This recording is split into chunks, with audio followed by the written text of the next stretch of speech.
If you remember when we talked about lines, we talked about the idea that if we had a bunch of data, a bunch of points, and we were to graph them and they looked kind of like a line, either constant increase or constant decrease, then what we could do is we could use regression to model that data, to give us an equation that kind of averages all those points together. Well, if you were to graph these points, they don't look like a line. They in fact look a lot more like an exponential growth curve. And so what we'd want to do is we want to be able to use that same regression idea to find out an equation for an exponential situation.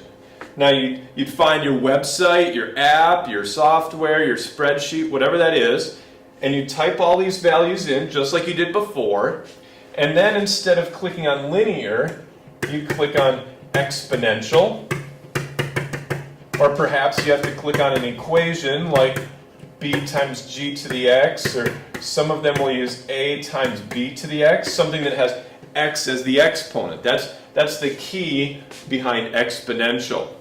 If you're to take these values and type them in, you'd get the equation y equals 18,814.4 times 1.312 to the x. Now that is an estimate of this data. And if you remember, you can use that equation to estimate different years. Perhaps you want to see what are the sales going to be in year 8. So you can put 8 in for x and get a good prediction of what that would be.